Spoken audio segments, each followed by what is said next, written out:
ทั้งไก่หมูหมาทั้งถูกป่าจะหักขนมาตอนขนเอาของมาให้พาหมาไทยมาจูมาขอผัก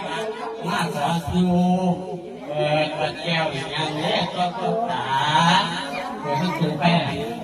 เปิดประตูไปได้สร้างภาพลูกกล้วยมาล้ำวอได้มึงเนาะเลยได้ขอเป็นเนื้อเสือเกิดไล่ให้มาล้ำวอมาเต็มเลยได้แล้วข้างมองตัวมาล้ำวอบอกวันทุกอันเดี๋ยวกันหัวไปเกิดเป็นมันมากันพวกกันหาไป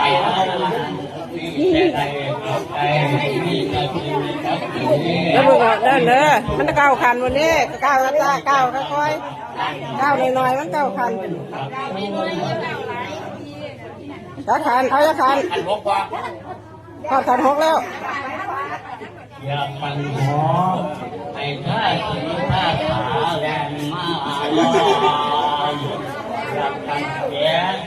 โลกาไปงานไทยมองให้มาเพียมันเพียให้แม่แต่คนทุกคนเจริญให้ใจมันควรเงินแค่นาข้าเพียงเพียงเพียงเพียงตาก้าวขึ้นไปนี่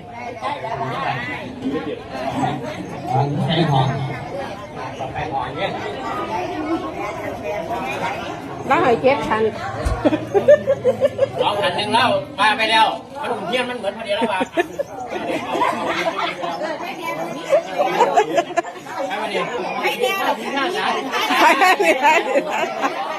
แล้วว่าเก้าคันแล้วให้เก็บคันนึงเอาไปว่าหาได้ก็ไม่หมดว่าเพื่อพูดไหมล่ะแม่ดู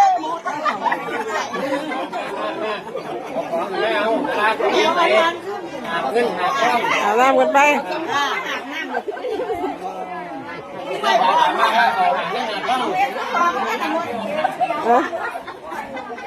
เดินย้อนด้วยอ่ะ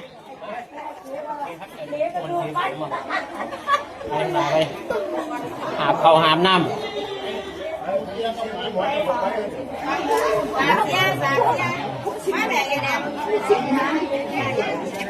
ระวังหัวของแม่เพื่อนนั่ง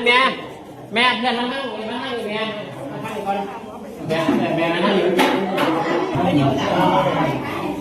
เอาไปข้างเราลูกเอาไปข้างคู่ไปใกล้กันเอาไปข้างไปทั้งขา